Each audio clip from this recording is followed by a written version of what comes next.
me see if I can go.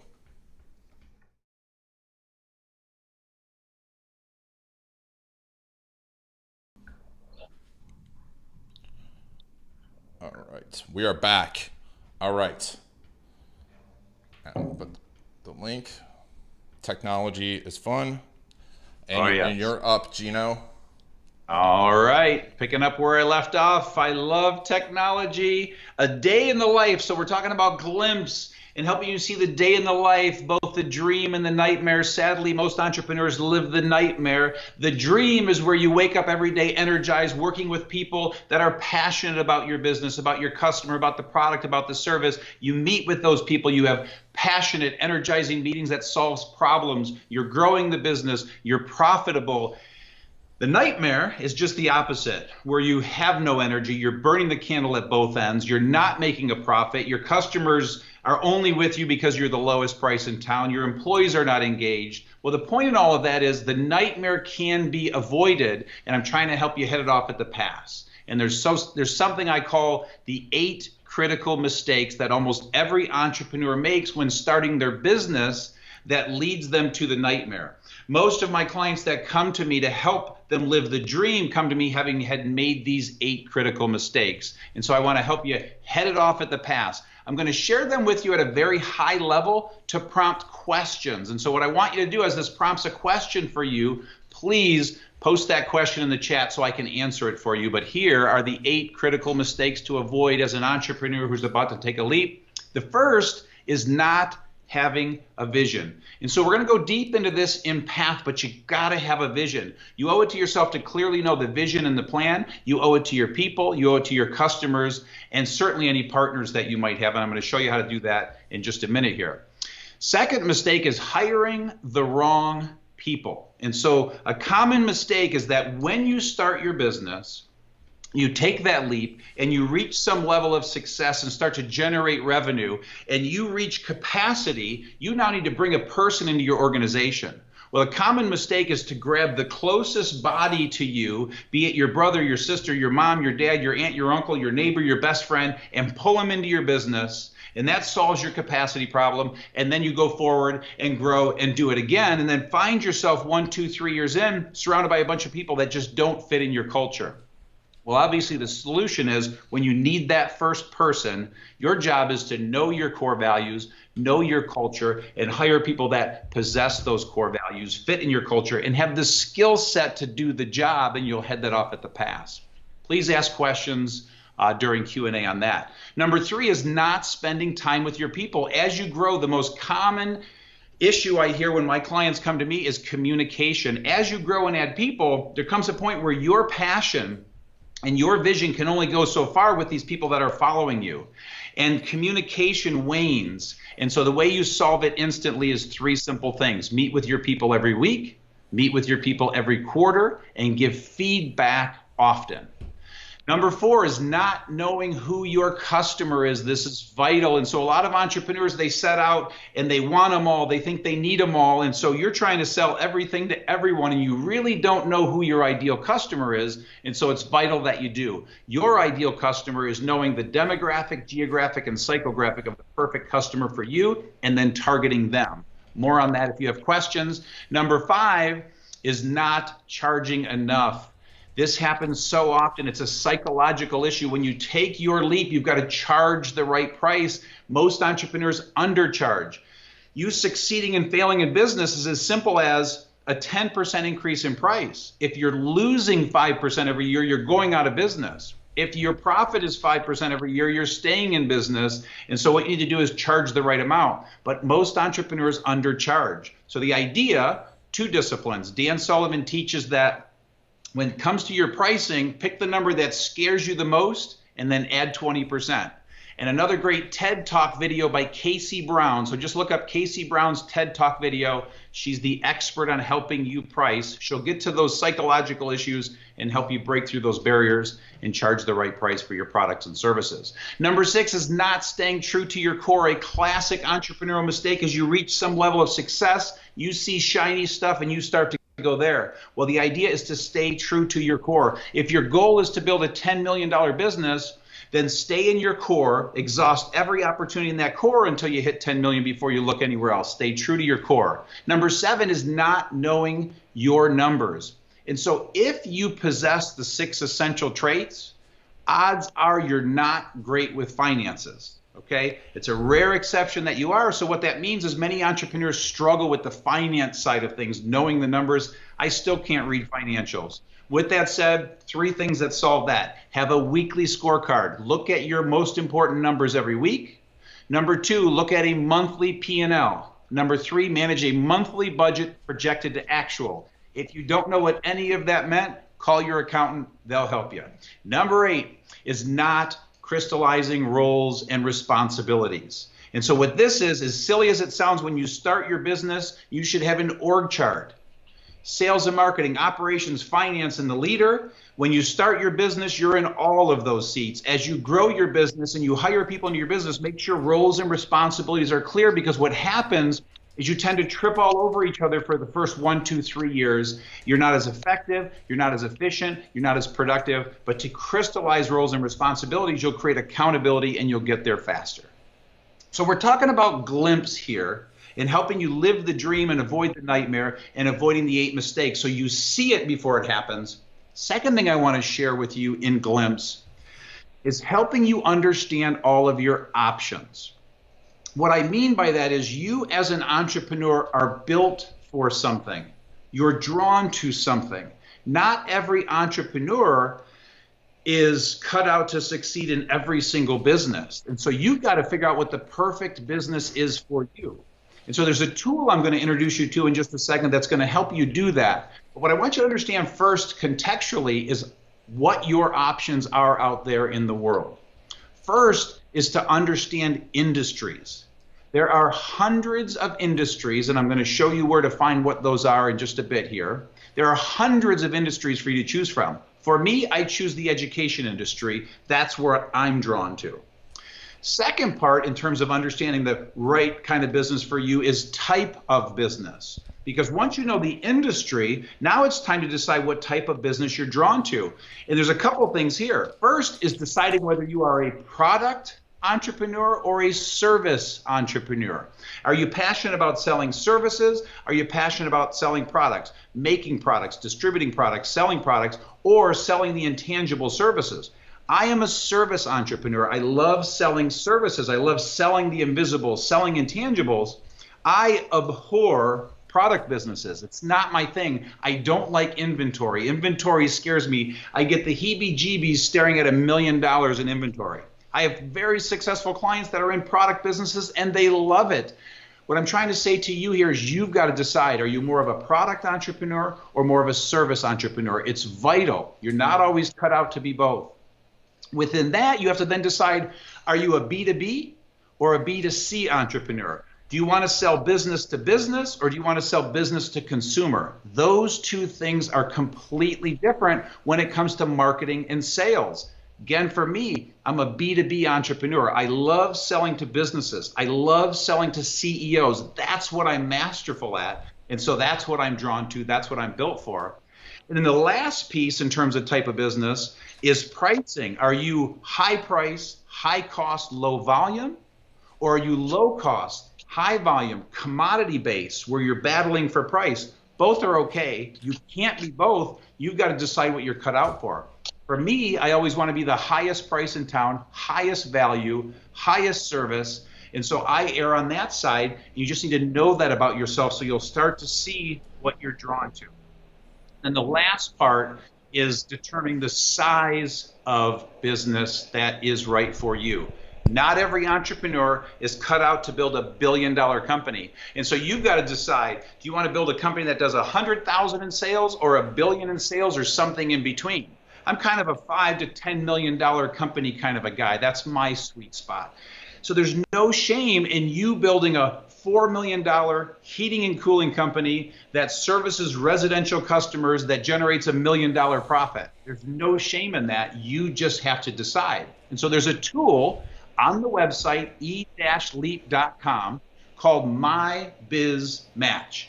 You go on that tool, you spend about 20 minutes, and out will pop the perfect answer for you in terms of industry, type, size that is the perfect business for you. Again, to start to give you a glimpse and help you kind of zero in on the right business for you. And that takes us to PATH, the third objective, the third part of this message. And in PATH, what I'm doing with PATH is I'm helping you to eliminate half the mistakes you're about to make, as we've talked about, but also greatly increase your odds of success. And so in PATH, there are chapters I lay out in the book, and I'm going to give them to you at a high level, and then I just want to prompt, again, questions for Q&A. And so the first chapter is all about deciding college or not. If you're at that age, you have to decide, is college right for you? There's nothing that says you have to go to college to be a successful entrepreneur, but what you'll learn is about half did, half didn't. You have to choose the right path for you. Ask more in Q&A if you have questions there. The next is all about passion and discovering your passion.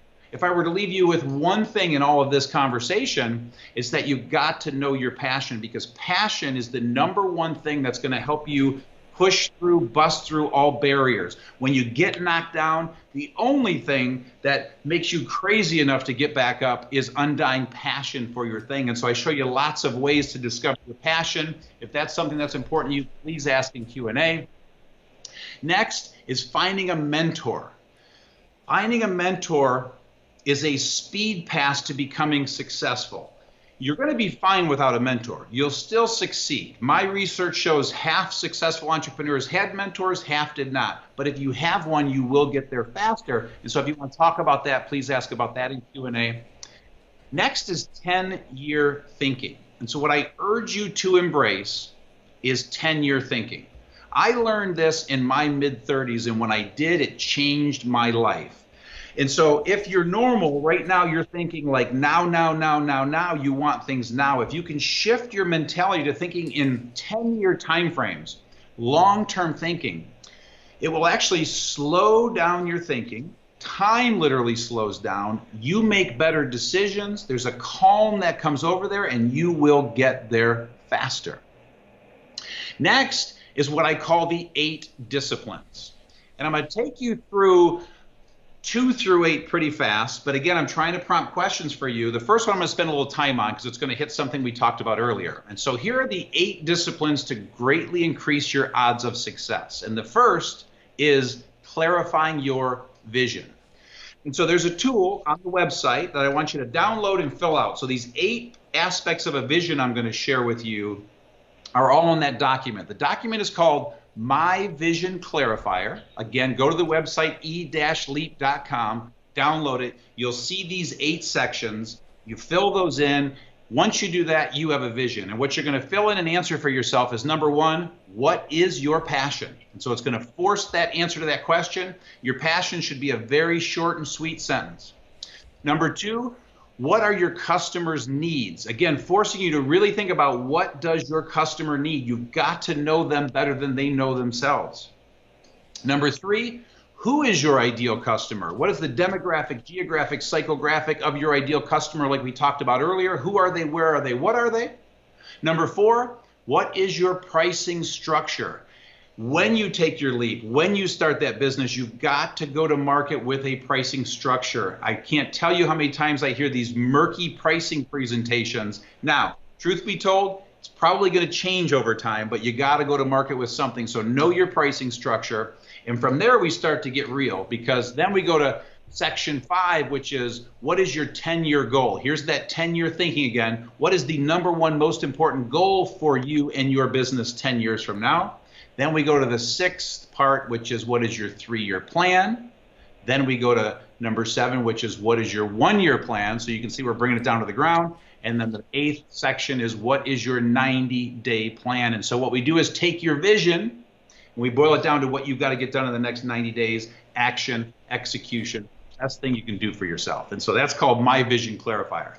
The remaining 8 disciplines are, decide if you are a partner person. You must know that going in. I cannot tell you how many partnerships I've had to unwind because there are people that just should not have partners. 3 types of entrepreneurs in the world. Entrepreneurs that should never have a partner. That might be you. Entrepreneurs that need a partner. You need a 50-50 partner fighting this battle with you, or an entrepreneur that likes multiple partners, or partners, but they have to have controlling interest. So you have control, but you're willing to give equity to others. Decide which one you are, vital, so you don't make a mistake down the road. Third discipline to increase your odds of success is know that the bigger the problem you solve in the world, the more successful you will be. Simply put, the bigger the problem you solve, the more money you will make. Number 4, get feedback from customers and clients early and often. Like I said, you have to know them better than they know themselves. Great quote where Henry Ford said, if I would have listened to what my customer wanted, they would have wanted a faster horse, not an automobile. So you've got to know them better than they know themselves. Number 5, know that your first plan will not be your final plan. So whatever you set out with in the way of a vision and a plan, it's going to change. Just be aware of that, and it's okay. You evolve, bob, weave, change, adjust, etc. Number 6, work hard, really hard. It's tough, so please know you've got to work hard. If you're not a hard worker, this isn't going to work. Number 7, take criticism and doubt from others with a grain of salt. So your family members, the people around you, sometimes they're not going to be as supportive. They're going to be critical. You got to take it all with a grain of salt. And number 8, see it every night. Every night you go to bed, see that 10-year goal so clear in your mind, it will be more likely to happen. Okay, so moving kind of fast. With that said, confirm, glimpse, path, those are the 3 things we just talked about. I now want to summarize and come into the close here before Q&A with this. There is no process for becoming a great entrepreneur, and if somebody tells you there is, they're trying to sell you something. It is all about you knowing that you have the 6 essential traits and then taking a leap. If there were a process, if I had to pin one down, the closest I could ever get is this. You have an idea, step 1. Step 2, you take a leap. Step 3, you get your ass kicked for 10 years. And step 4, you emerge a successful entrepreneur, hopefully. There are 50-50 odds. With that said, to summarize, there were 3 tools I shared with you. We call them 1, 2, 3. It's the 1, 2, 3 roadmap. If you did nothing else, please do this in the next hour. Go to the website, fill out the Entrepreneur in the Making assessment to confirm that you are. Number 2, go to My Biz Match, fill it out so you know the perfect business for you. My goal is to help you start the perfect business for you. And then number 3, download My Vision Clarifier and pin your vision down. With that said, as we go to Q&A, I want to unveil a unique opportunity. I did an experiment 2 months ago that worked really, really well, and I'm going to do it one more time. It's called a Virtual Leap Workshop. It's an opportunity for 25 of you, and I hope you are one of the 25. But what I'm going to do over the next 3 weeks is offer a virtual workshop. And what I'm going to do is take you deep into the content we just talked about and help you decide once and for all if taking the entrepreneurial leap is for you, help you pin down a plan. They are 3 90-minute sessions over the next 3 weeks where we're going to be able to roll up our sleeves and work together. You're going to be able to work with me during that time, get all of your questions answered hands-on. But for the 25, you have to qualify. And so here are the qualifications. And so if you'll please write these down, because if you don't qualify, unfortunately, I can't let you in. Okay, and so here are the 5 qualifications. Number 1 is that you score at least 85 on the Entrepreneur in the Making assessment. So you go to the website, answer it honestly. If you score 85 or higher, you've met the first criteria. Number 2 is you have to be willing to buy the book, Entrepreneurial Leap, because you're going to be reading the book. They're going to be reading assignments over the 3 sessions in the next 3 weeks. And so you need to have access to the book. It's available audio, it's available in ebook, it's available in hardcover. So you got to be willing to buy the book and read the book. Number 3 is you've got to be willing to do the homework. And so those 3 tools I mentioned to you, I'm going to need you at intervals to drill down on those tools, finish that work, because that's the kind of stuff we're going to be talking about and drilling down during the workshop. So you got to be willing to do the homework. Number 4 is you've got to be able to attend all 3 sessions. And so if you'll please write these 3 dates down, it's going to start next Thursday. So these are all on the next 3 Thursdays. So September 3rd, at 2 o'clock Eastern Standard Time. Again, they're 90-minute sessions. You need to be there on time. Stay till the end. If you can't be at all 3, beginning to end, please do not attend. And if you can't make it, with all due love and respect, I'm going to throw you out. So you got to be fully committed. I'm going to commit to you. I need you to commit to me and us. So September 3rd, 2 o'clock Eastern Standard Time, September 10th, 2 o'clock Eastern Standard Time, and September 17th, 2 o'clock Eastern Standard Time. So it's going to be 2 o'clock Eastern Standard Time, all 3 sessions, the next 3 Thursdays, September 3rd, 10th, and 17th. And the last criteria is that you have to be a true entrepreneur in the making, which means you have not taken your entrepreneurial leap yet. You've not generated $1 with your idea. You have not started a business yet. This workshop is for people that have not taken their leap. If you're running a business, this workshop is not for you. It's going to be frustrating. And so you've got to be a true entrepreneur in the making.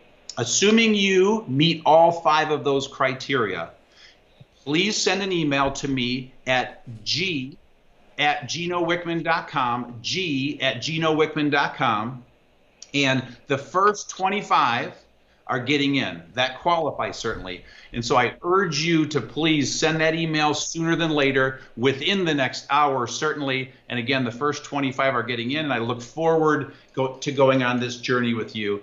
The one I did 2 months ago was amazing. One of the attendees by the 3rd session launched their business, generated revenue, which is unbelievable. But with that, I think you'll love it. Feedback was incredible. Looking forward to going on the journey with you. All that said, here we go. Q&A. So Ian, I turn it back over to you. What questions do you have for me? All right, Gino. We've got a ton of questions. So it's awesome. A lot of really good questions. I'm going to start with Josh here. And he asked, how can you find the right people? And it was kind of a 2-part question. How can you find the right people, and how can you tell when you found them?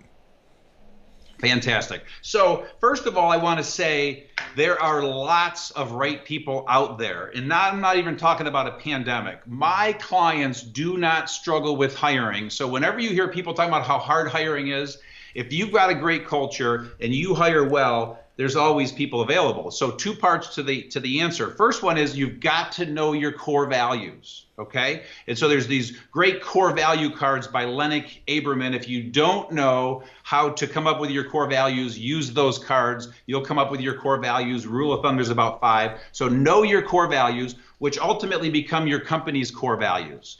Once those are clear, only and ever hire around those core values. And the way that you know you've got the right one is you deliver a very passionate core value speech. You need to articulate those 5 things crystal clear to try and scare that person away. And that person's either going to light up when they hear your 5 core values, or you're going to see the energy go out of their body.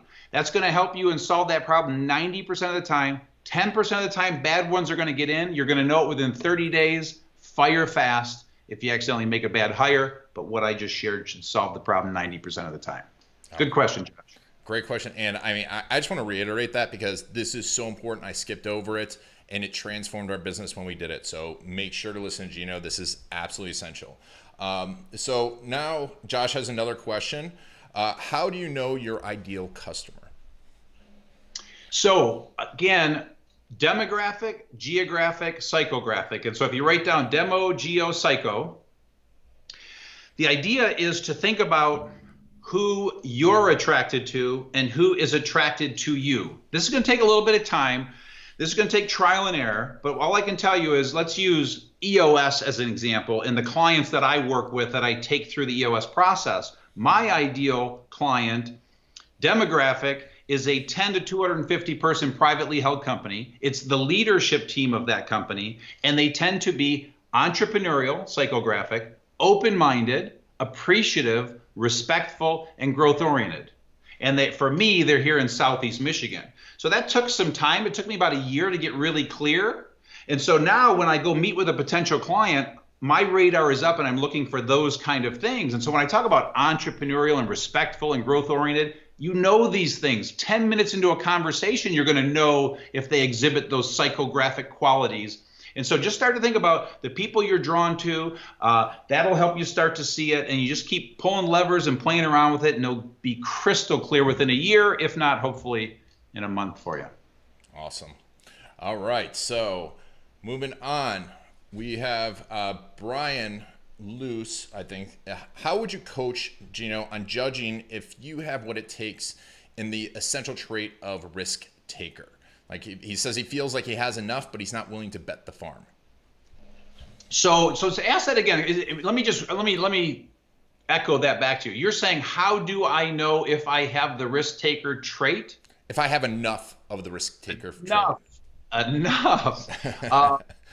It's interesting because when you say enough, now we go back to that entrepreneurial range. And so there is some reality to that. And so let's pretend you have no risk. You're probably not even going to start your one-person show, and a lot of risk, you'll take a leap. So enough is a tricky word for me. And so I would say this. A lot of people think that risk, and the definition of risk taking for an entrepreneur, is the fact that they took an entrepreneurial leap, when I would suggest that's one of 1,000 risks you're going to take as an entrepreneur. So this isn't about, do you have enough risk taking to take an entrepreneurial leap? This is about, over the next 10 and 20 years, are you ready to make 1,000 decisions that could potentially put you out of business? Are you ready to make a decision to take a risk to fire your top producing salesperson because they did something out of integrity? And so it's a question of, when you're faced with a really tough, scary decision, can you make it? And so what you do is look back at the last, I don't know how old you are, but look back at the last 2, 5, 10, 20 years. And when it comes to tough decisions, do you make those decisions? As simple as buying a car. So my wife and I, we're risk takers. We leave the house and we're back with a car in an hour. There's no research, there's no shot. So if you tend to make really tough decisions fast and well, odds are you're higher on that risk taker scale. If you hyperanalyze everything, analysis paralysis, struggle to make a decision, you're probably pretty low on that spectrum. That's the answer I have for you. Great. All right, we got another question from Josh. How can you determine if you should or shouldn't attend college? Well, so it's a decision you have to make, and this is, rarely do I say read the book as the answer to a question, but you got to read the chapter in the book, because I went really deep into giving you all the data and the facts. So this is a hard one to answer in less than 3 minutes, quite frankly. But I would say this: when you look at the studies and you look at the facts, it's interesting. It's actually a little more than half of business owners do not have a degree. So really important data point. It's like 43% have a degree. So know that data point. Number two, in my research over the last 25 years, I would ask entrepreneurs, are you using anything from your college degree as an entrepreneur? And in every case, they tell me no. Okay, so I was biased for a while, but then I started asking a follow-up question. If you could go back to college and do it all over again, would you do it? And they almost always said yes. And I asked why. And what they said were two reasons. Number one, the relationships they formed and the opportunity to practice, test, hone, try their ideas on their fellow students. So there is value in going to college as an entrepreneur. And I do list all of the classes you should take if you want to be an entrepreneur when you go to college. But if those things are appealing to you, you probably should go. I didn't go to college. I know how to educate myself. I have spent a small fortune educating myself. And so for me, a structured college environment was not for me. I like to learn my own way, and that's what I went and did. And so hopefully that gets your gears turning out there. But read the chapter, because I went really deep, and I get a lot of incredible feedback on that chapter. It's called College or Not. Yes, it's a great chapter. Now, how can you find a mentor, Gino, that's right for you? So here's how it works. So now let's go back to My Biz Match, okay? And when you fill out the My Biz Match tool on the website, e-leap.com, for those of you that are showing up late, what that's going to do is it's going to help you start to get really clear on what you're drawn to. And quite frankly, right now, it might whittle it down to, you've got it down to kind of 3 ballparks. Please understand there are 10,000 ballparks, okay? So getting it down to 3 is really great progress. And so with that, now you've got some clarity. So, but let's pretend in the perfect world you figured out this is the business that's appealing to me. And then you fill out My Vision Clarifier and start to get clear on your vision and plan. And let's pretend you want to build a $10 million company in that industry, in that business. Go find a business owner that is doing that kind of revenue in that business. That is the ideal mentor. The short answer, the ideal mentor is someone who is where you want to be 10 years from now. Find that person, attach yourself to that person, go work for free for that person, whatever it takes, ask them to become your mentor. That's how you find the ideal mentor for yourself. All right. All right. And then Bill asks, Gino, what if your passion is not a passion that makes a lot of money? Well, I mean, again, there's nothing wrong with that. It's all relative. So, you have to answer that for yourself. If you're okay not making a lot of money, then that is utopia. Okay, and so I'll give you two worlds for me. Building EOS worldwide in that organization with now over 400 people, I intended to make a lot of money building that organization. In this new endeavor, Entrepreneur Elite, this is a passion project. I'm not going to generate anywhere near the kind of revenue that I did with the previous business, and I'm okay with that. I am so passionate about helping you out there as entrepreneurs in the making. I'm okay with that. So for me, that's the right answer. I could not have done this in reverse. If I started with this project, it wouldn't work economically because I want to make a lot of money. I want to care for my family. I want to help the world. I want to do a lot of things with that money. So that's a question you have to answer for yourself, because if making 75 grand a year is enough and makes you happy and pays the bills, and you're doing fulfilling work that makes you passionate, amen and hallelujah. So that's okay. However, if you want to make $10 million and your passion only makes 10 grand, yes, you have a problem and you got to go find a new passion. The only challenge I would make is we were sitting there having that cup of coffee. Get in the workshop if you want to have that cup of coffee. That's the closest chance you have to do that. I would probably challenge you to figure out, are you sure you can't make money with that passion? So that's the only thing I would urge you to do, is just rack your brain if you do want to make bigger dollars with that passion. All right.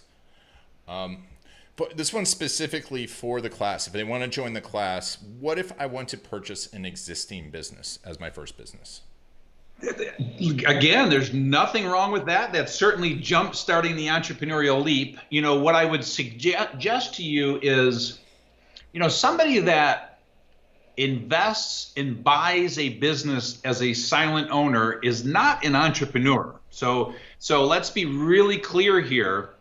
But if you're looking to buy the business and put yourself in that visionary entrepreneur seat at the helm of the organization and drive that organization to the next level, amen and hallelujah. So I give countless stories. There's at least 50 real world stories in this book. And a lot of them are about, there's a whole chapter on second generation entrepreneurs.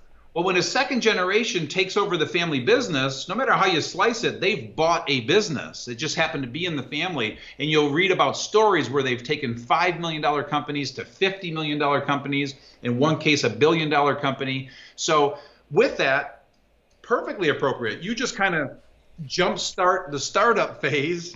So hopefully that answers it. Here's a good one from Josh. What's a good first step to take as a potential entrepreneur? I sure the hell hope Josh is getting in the workshop. He's got a lot of. So can you repeat the question? Sure. What's a good first step to take as a potential entrepreneur? I want to say read the book. You know, so I really feel like I said it. If you're really saying that and you're sitting there as an entrepreneur and you're saying, what is my first step? Honest to God, in the next hour, we call it 1, 2, 3 roadmap. Go to the website, fill out the assessment, fill out my biz match, fully fill out the my vision clarifier. Best thing you can do for yourself, because by the end of that, literally an hour from now, you're going to have a 90-day plan to know exactly what you need to do next. So if you want to know the one thing to do, that's what I would urge you to do right here and now. All right. And folks, I've seen a few questions about existing businesses. It's not that Gino doesn't want to answer them. It's just we're focusing right now on entrepreneurs in the making. So if you haven't, questions about people that haven't taken their leap, about the program, etc. So I'm not ignoring. Let me jump on that, because I said that right at the beginning. It's so important that this is clear. This is not for people that are running businesses. That's a whole different life, a whole different world. That's EOS. Please go to eosworldwide.com, and there are a ton of resources to help you run your existing business. This is for an audience of people that have not yet started a business, and they're scratching their head trying to figure out if entrepreneurship is right for them. All right. And I love you. All right. So Teddy asks, what if you score lower than 35 on the E-Leap assessment? Should we not take the leap? Lower than 85, sorry. Oh, shoo, because 35, I was going to have to put on my best face. So, so let's pretend you scored 82, okay? If you scored 30 or 82, there's a big difference in the answer to that. But I would take you right back to, if you scored less than 85, I want to start by saying, I believe if you score 90 or higher, you're probably an entrepreneur in the making, and I'm giving 5 points of wiggle room for this workshop. But let's go back to the entrepreneurial range. If you score something less than 85, there's a really good chance that you're probably more on the left side of the range, and a one-person show is probably for you, or you probably should not take the leap. But here's what's important. If you are passionate about entrepreneurship and you still want to build a company or be part of that or surrounded by that, go find a partner who is a true entrepreneur, because what I teach in the book is a concept called visionary integrator that I created 25 years ago. And you might be a great integrator, a great partner for a visionary to help a wild and crazy visionary build a business. So there's still hope for you to be a business owner and help an entrepreneur, but you may not build one of those empires that we talked about that Ford did and Oprah Winfrey did, etc.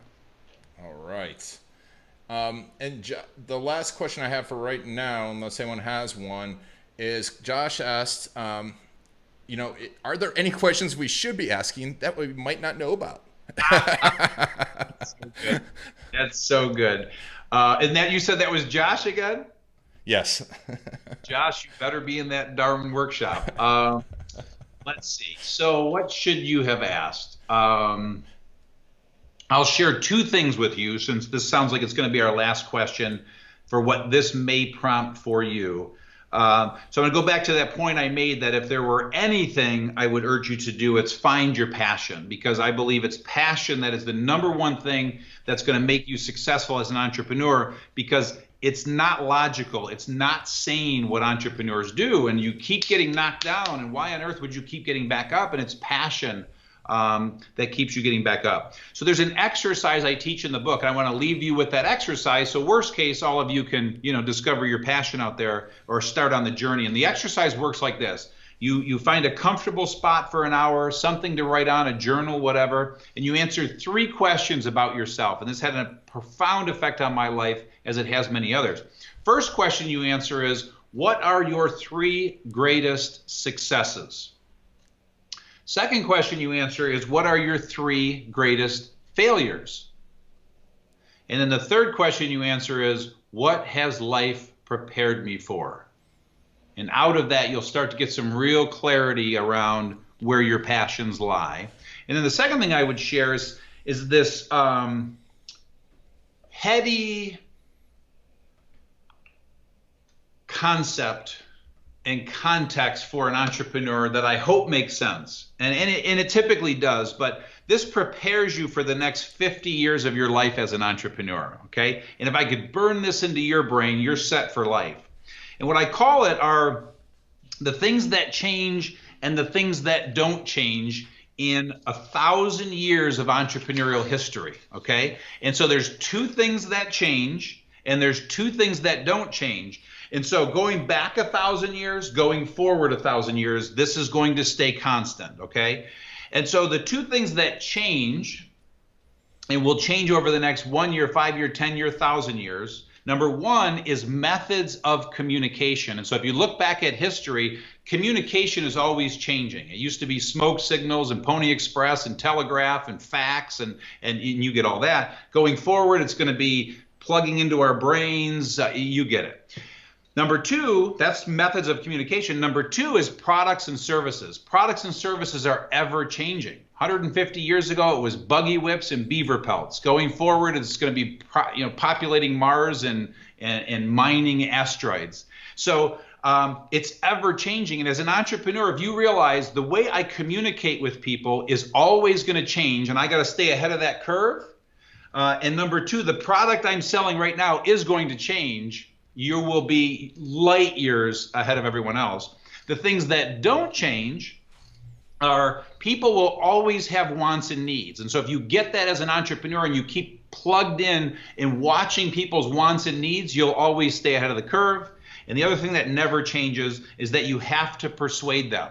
And so if you know that their needs are always changing, and you're always going to have to persuade them. If you ever think there's a day that you figured it out and people are going to come flooding to you, it's the beginning of the end. So you're always going to have to persuade people. So the way we persuade, which is sales and marketing, that's ever always changing, but you have to persuade them. If you understand that basic premise, it's going to be a great next 50 years for you. Love it. Love it. You know what, Gino, we have a few minutes left, and there was one last question I think is very important. And Fire away. I want to get it in there because I think it's a big one. Do you have any tips on finding investors financing for that first big leap? Oh, that's such a great question. So, I mean, here's the reality.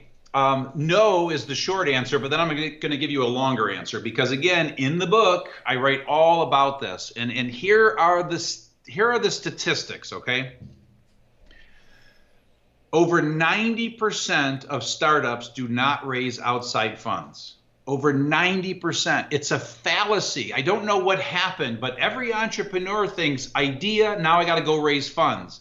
Don't give up equity. Don't raise funds. Over 90% chance you don't need to do that. The successful entrepreneurs I work with, all the ones I've interviewed, over 90%, and the statistics, you can Google these statistics, over 90% don't seek outside funds. So you don't need to statistically. That's number one. Number two is, and I got to say this last little point. And you can tell in my philosophy, I have utter disdain. I've never sought bank financing. I've never borrowed money from people to start a business. I bootstrapped everything. And I think you're better for it. But if you go to 10-year thinking, you're going to realize you don't need to go raise money. But assuming you do, unfortunately, I don't have a great resource, but ask friends and family, Google it, but be careful. There's a lot of bad actors out there. But just spread the word, but have a vision, fill out that My Vision clarifier, know exactly what it is you're raising money for, and just put the word out, and you'll find great people. There's more money than ever out there, private money looking to make investments, both venture capital and private equity. So the money is out there and it's plentiful, and if your vision is good, I don't know that I've ever seen a great plan not get funding. If your vision is good, you'll get the funding. I just beg you to consider, I don't know that you need it. Awesome. Well, they snuck in one last question. Do you want to go for it? It's. I think this pertains. Yeah, you want to do it? All right. Good. Yeah. So it is about US, but I think it has to do more with in traction, but it has to do actually with taking the leap. It says it talks about visionaries and integrators, which you talked about throughout the talk. But Bill asked, "What if I'm good at the integrator part, but not much of a visionary entrepreneur? Should I take the leap?" Well, again, we're back to that same answer. It's exactly what I said. You're probably more on the other end of the spectrum of the entrepreneurial range. And if you're more of an integrator, that means that you're probably not exhibiting all 6 essential traits. And it's going to be a real struggle for you to own 100% of that business and grow it and build it. And if you really are an integrator, you probably should find a visionary partner to hitch your wagon to and join forces and be 50-50 partners. But the other reality is, go ahead, take the leap. You're probably going to spend most of your time on that left end of the range, and you might just be a one-person show, and you might even be savvy enough to have 1, 2, 3, 4, maybe 10 employees, but you're probably not building $1 billion empire if it's just you, if you truly are an integrator. My humble 2 cents. Awesome. Well, that's it, Gino. Well, thank you very much. Any last words, sir? No, I had a blast, and I hope you get in the virtual workshop so we can spend some time together, see each other's faces, and Love spending time with you. And use Ian's services. He's a badass. Thank you. And you know, if you all don't forget to register for the virtual leap workshop, make sure you do all those steps that he talked about. If you didn't catch them, rewatch this video, and then email your answers to g@ginowickman.com. Make sure to understand that this is very limited, so do this as soon as possible. Do this right away. Don't procrastinate. But it's a mini leap before the leap. Gino, great job. My pleasure. Thank you so much. Appreciate that. And thank you all for watching Gino and I, and I'm excited to see you all take your leap. If you're watching this in the past, please add more comments below. You know, we will be sending this out to the list. So watch it again and again if you don't get it. Watch it a few times. This is one of the best resources out there. But thank you for joining Gino and I, and good luck in your leap. Had a blast.